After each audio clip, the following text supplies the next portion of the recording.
Hi, I'm Carl Hibbert, Research Director at Futuresource. I'm joined here with Leon Morris. I'm Associate Director of Consumer Audio for Futuresource. Great. And so we thought, as it's our 10th anniversary for Audio Collaborative this year, it'd be great to look back at some of the key themes which came out during that first year. It's a much smaller, more intimate event, just an afternoon and evening, I think, from recollection. So once again this year, we're scheduled in for the 9th of November. Already, a whole host of great speakers already tied up, and we've still got room to enrich the event even further. So today, Lee and I would just like to step back, look at that first year and those more important second, third and fourth years of the event. Just see were we right, in some respects, and some of the key themes, the forecasts, the assumptions we were making in those early days. How's it played out? So let's have a start. Yeah, I think one of the things we were talking about before is why did we do Audio Collaborative in the first place? And we were sort of discussing then. We spend so much time talking about a lot of these things going to impact the audio industry with all of our clients, more or less in a siloed conversation. And originally we decided if we brought everyone from the audio community together and discuss these topics, we could really enrich our knowledge, but everyone else's knowledge of what are some of these key stepping stones that we're going to see moving forward. I mean, did you see anything else that you'd add to that in that sort of initial discussion? Let's bring everyone together and talk about what the future of audio looks like. I think you've hit the nail on the head, Leon, and I think the clue's in the title. It's the collaborative event, isn't it? And that's what we set out to do from the very beginning. It's sharing the best minds in the industry with, as I say, it's an open platform for people to understand and a great learning experience for everyone. So I think you hit the nail on the head there. Yeah, and our first event was 2013, so 10 years ago. And looking back, I mean, we've been going back through the agendas from all of those past sessions, and the world was a completely different place to where it is now. Which of these topics that we've seen come back over and over again and still really relevant right now is the starting point. Yeah. I mean, this is the most difficult thing for us to sort of get our heads around, I guess. I think thinking about one of the things that there was a real disconnect with at the time when we had initially sort of looked at the Audio Collaborative was that better quality audio, better quality hardware, the break between consumer audio and what luxury audio looked like, and bridging that gap. And it's amazing to see how that's evolved from where we were then to where we are now. I mean, do you remember any of those sort of things that we were discussing 10 years ago or even 8 years ago now on that bridge between premium, luxury, high resolution, and bringing that to the consumer? Oh, 100%. And I think one of the things we always talk about every single year has come up is what's the definition of quality in audio, and that's been that golden question that I suppose still is searching for an answer.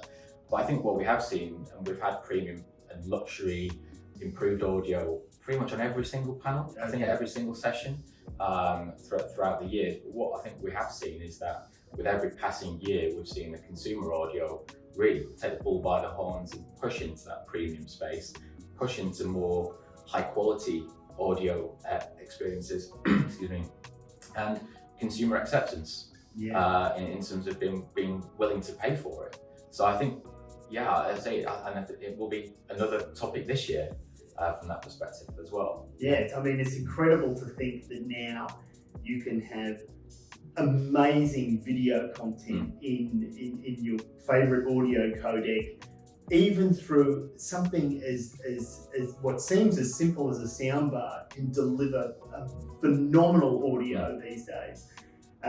Your audio experience within the car through your streaming service, which now offers a lot of high resolution audio quality, absolutely amazing. And even what's being driven through your headphones. So consumers really have the choice or the opportunity now to consume a much higher level of quality audio through hardware, which is accessible, and through content, which is phenomenal as well. And that sort of rolls into that other area we're talking about, is this personalization for the consumer. Yep. I mean, how much of the content 10 years ago, 5 years ago, was sort of controlled by who was delivering it to us, and how much of that has been put in the hands of the consumer, I think is something to think about. Yeah, no, personalization, and I think picking up on the point there in personalization is now it's not just personalization of music, it's audio generally, audio listening.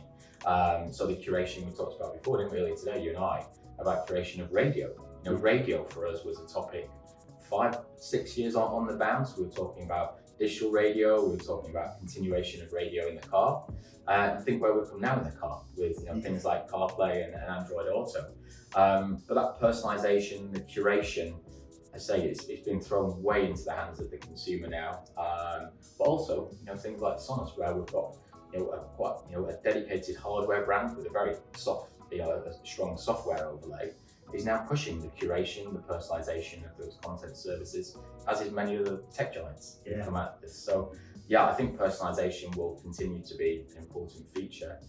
And I think just to add one thing on personalization is the audio listening experience on personalization. We've had Sonarworks, for example, coming to our event for a number of years now, with looking at providing that optimal listening experience through headphones, with that personalized creation. So 100% it'll be a topic that continues to flourish, I think, over the next few years. Yeah, absolutely. I mean, it is really a case now that audio is everywhere. Headphones are a necessity now, and most people have multiple sets of headphones for various different tasks. And the option to curate the content that you're listening to and consuming, it's phenomenal. You pick your favorite podcast on your favorite topic, you put your set list of music together, you take that anywhere that you're going. And now the option to explore and search for, even your platforms are doing it for you and assisting you with your search and discovery for looking for new things. So it's a great time to be, for a consumer, to be looking for their favorite bit of audio and then listen to it, like you said, in the way that they best want to listen to it, and the quality that they want to hear it, and what's personalized for them. And it touches back on that, what is quality? And if you put that in the hands of the consumer, that they have an opportunity to find and look for what is quality for them, what gives them the best sensation. Touching on headphones, that's been, what a market that's been. And even in the past 10 years, we have just watched that grow and grow and grow. And looking back to 2015, we were talking about what is going to be the innovations and drivers for headphones in the future. And we brought the group together to sort of discuss what is this going to be like. And it feels like we're sort of coming back to that point now, even though the market has just continued to grow. Yeah, I think with headphones, I remember going back to 2015 and I think few people in the room put your hands up if you've got more than one pair. We probably had 20-30%. What was it? The use cases were sports primarily, weren't they? So you had the over in sports. Whereas now that's pretty commonplace. With multiple ownership. And then we can't probably actually talk here, can we, without talking about the pandemic and how that all of a sudden gave this huge spike again into working from home, collaboration, office-based headsets, gaming headsets being utilised for office and work at home environments. So I think that is one of those areas where I say it was the darling of the industry in 2015, 2014, and we've just continued to see that flourish. I think one of the things I'd like to maybe just resonate with here though is what we have seen probably over the last 2 years now is what many in the industry now calling the innovation roadblock. Because we've seen things like true wireless come mass market with things like voice, Bluetooth, wireless, etc. So I think that's going to be quite an interesting debate this year as to where the industry goes next. Does it become more channel strategy, pricing strategy, or is there things up the audio industry sleeves that they can start to roll out and deploy? So I think it'll be an interesting topic this year for us. Oh, absolutely. I mean, there is so much innovation that's been developed, and it really sits in what is going to, appeal to the consumer. What is going to be that create that fear of missing out? What do I need to have? And what is the experience that this innovation is going to enhance for me? And there is so much amazing content that even when we looked at that original sort of put your hand up and how many headphones do you have, the listening was really centered around just music. Yes. And it's so much more than that. Communication, health and well-being, podcasts and voice, and then gaming. And then the music, and even the sort of content creation aspect with the TikTok generation, the YouTube generation, and everyone sort of curating their own content. There are so many use cases for headphones and for audio in general now. So looking at what that innovation is going to be, who does it appeal to, and how does it enhance your experience of what you're doing at the moment is going to be an eye-opener, I think, for a lot of people moving forward. Yeah, no, 100%. So maybe changing tack slightly now, we talked about just then a second ago, is as well as being a hardware-focused conference, we've also had a big chunk over the years talking about music and just listening in general. And when we go back to 2014, 2015, the likes of Spotify, Apple Music, these are still comparatively in their infancy. Yeah. And we still had a big market for physical, we had digital downloads, etc. And just how quickly that's ramped up. But also I think what's really interesting, what we've seen over the last, that would be 6-7 years now, is how the strategy of those players have really evolved and changed. And going back to, I think it was 2017, where we talked about what have they got in their arsenal? What have the service providers got in their arsenal to retain those subscribers and grow the revenue base? And we know it's been challenging for them to grow pricing. We've seen limited price increases, but podcast has been one of the big flurries over the last few years, but also things like non-music audio, like gaming, for example. So we've seen lots of different bits of content pop up, but also from a music perspective, just that whole industry flip on its head, really. Oh, absolutely. And getting that music to the consumer. I think 2013, we were still very reliant on what was being driven from the labels through the traditional channels. And usually we're digesting that through radio, or it's promoted to us in a certain way. And from a sort of publishing sort of perspective, we're seeing that appear in our favorite movies and those sorts of things. Flip to now, and the amount of content, music content that we're seeing adopted because someone sees their favorite TikToker as the new music video star, and that person has music behind their video, and this is a discovery channel for a lot of consumers. The gaming side of things for music discovery, and as a platform for musicians, is another massive area. I mean, I think you've got the statistics on some of those in-game concerts. Oh yeah, they're huge. Like the one I always love to recite is Travis Scott on Fortnite, and over the course of 5 days, it was 67 million viewers watched that concert, which sounds an okay number, I suppose, but when you put it in context, I think at the same time, Tiger King, the Netflix original, that was being broadcast on Netflix, and that had in its first month 97 million viewers, which is a bigger number. When you think about it, people consider Fortnite a niche, quite a very specific demographic, but when you're hitting those types of numbers, it's incredible. And when you actually then start to look at the knock-on effect of the concert through Fortnite, and look at how the consumption of videos and subscriptions through YouTube for Travis Scott absolutely went crazy over the coming days. As you can say, you can see how these new mediums, which were a little twinkle of the eye, weren't they, 10 years ago, if at all, have just completely, as you say, thrown this industry on its head. Oh, absolutely. And you think of the opportunities in the future for these sort of in-game or in the metaverse sort of concerts. I mean, you can stay at home, the drinks are much cheaper, the snacks are, you can sort of step in and out as you want. You can control the sort of audio that's coming to you based on your hardware, or what software or algorithm is driving that audio towards you. It presents a huge opportunity. When you think about the numbers, the adoption for that sort of thing is huge. And does that, and this is another sort of, there's a nice little segue into another topic that we've covered, does that impact the VR market and present something that it can latch onto now to really drive that adoption beyond just gaming, which has been a big driver for that.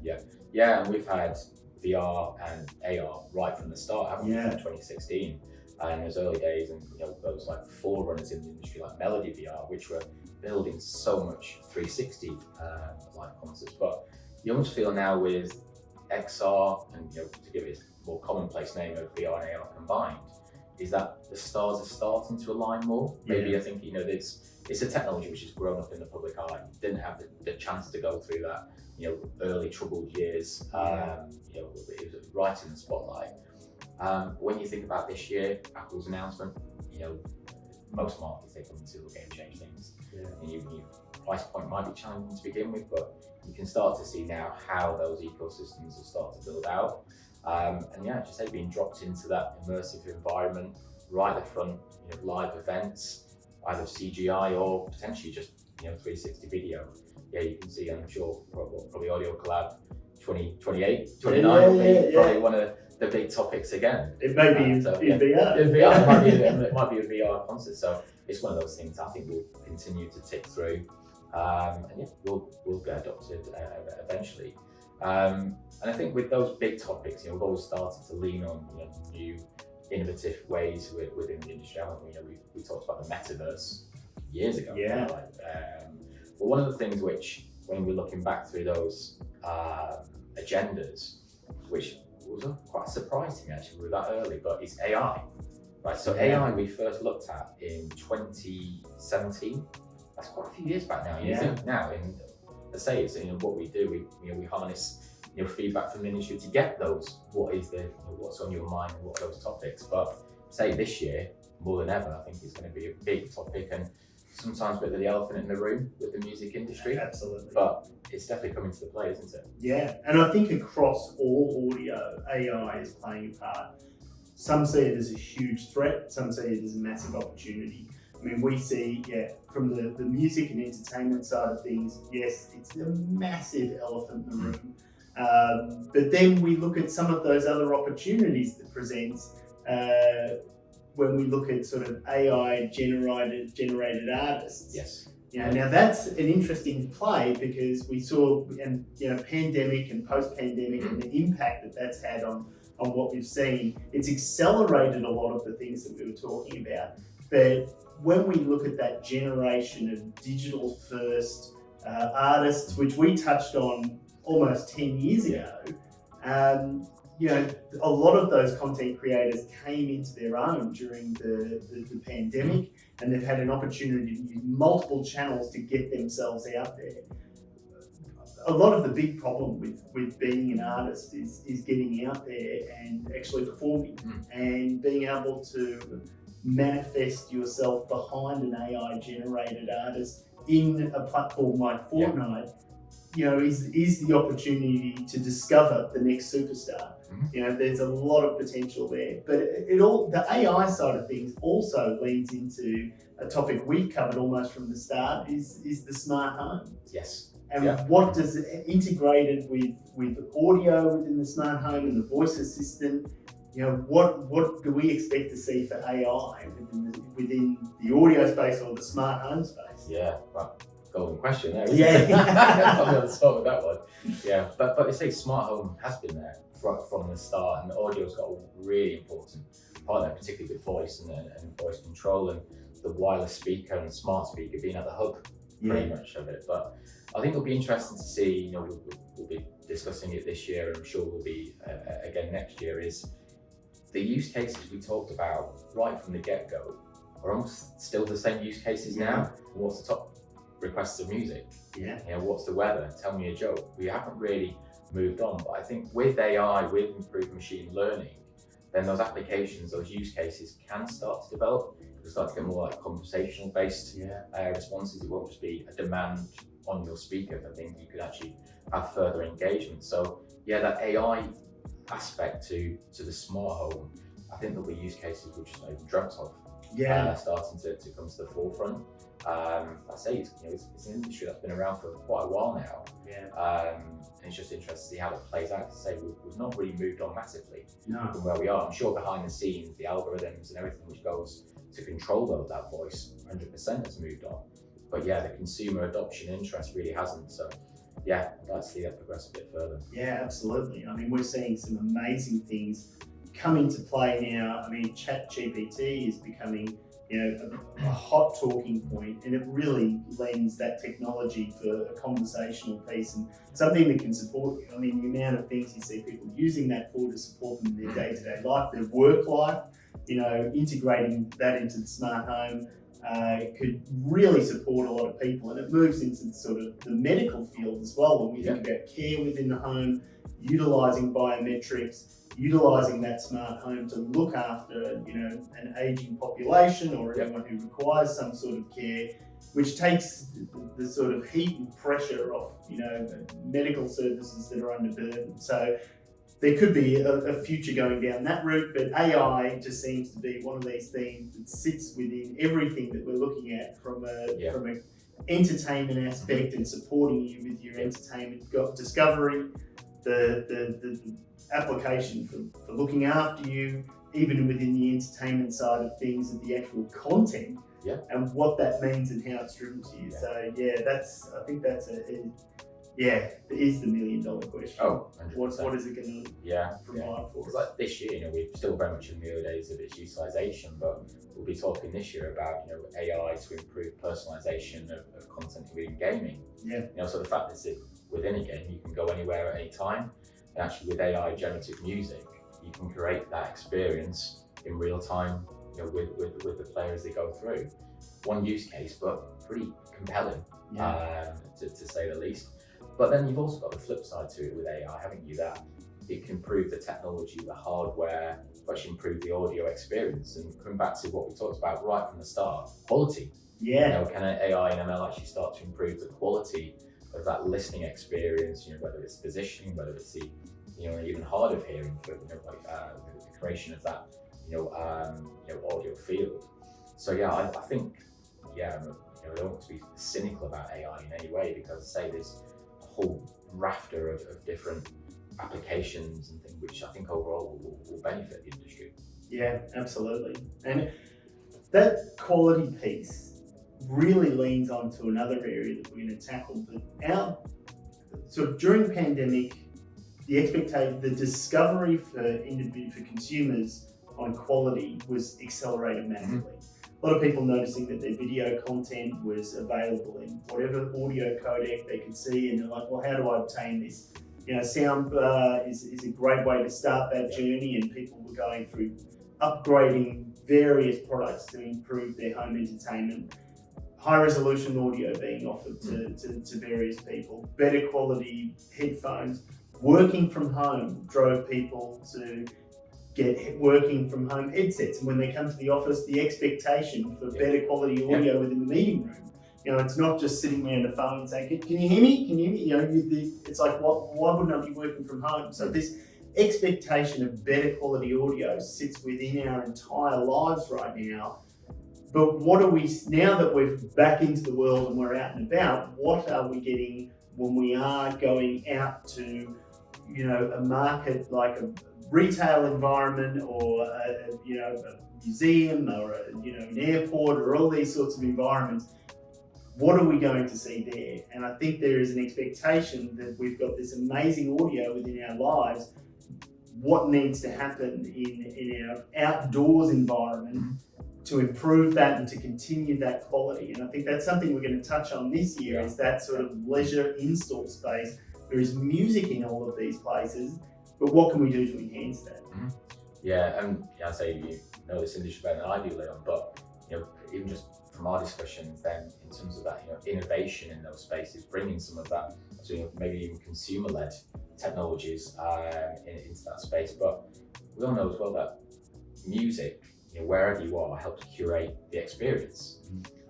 So if you consider within retail environments, we've had meetings with several companies, haven't we, about curating that experience, depending on time of day, the footfall within that retail store, or even zones, we talked about, to actually create that type of experience, and the brand, because you actually associate different types of music with different brand pockets within your store. So as you say, it's there's just so much opportunity there, and it'd be really interesting to hear actually what the companies have got to say this year on that. Yeah, absolutely. Yeah, it's been a phenomenal sort of growth that we've seen. I mean, going through this past 10 years and looking at every one of those agendas and who was speaking on them and what are the topics that we've covered. I would say back to what your question was before, how right have we been? I think we were right, definitely right in picking all of those topics and talking about that and talking about where they're going to evolve. And I think that the thing now is, where we're at, despite many different things that we couldn't foresee and no one else could foresee, we're still landed at this point where all of these technologies have grown and have become a part of our lives. But what does the future hold, and where should we be aligning our focus? And I think that's hopefully what we're going to address within the 10-year anniversary session. And the next 10 years. Yeah, the next 10 years. But looking at this agenda, what are some of the things that we think now that we should be, well, everyone should be thinking about? We touched on the innovation roadblock. We've touched on, the automotive experience, which is a lot of focus on now. AI, that's impacts throughout audio and the content and hardware.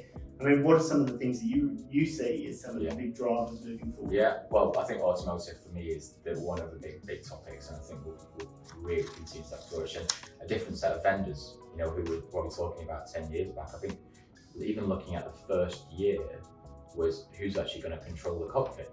And actually, Apple and Amazon, Apple and Google, very early days for their experience within the car. So we've really seen that. I think there's just so much to come, but not even just music. We've got gaming, we've got video experiences in automotive.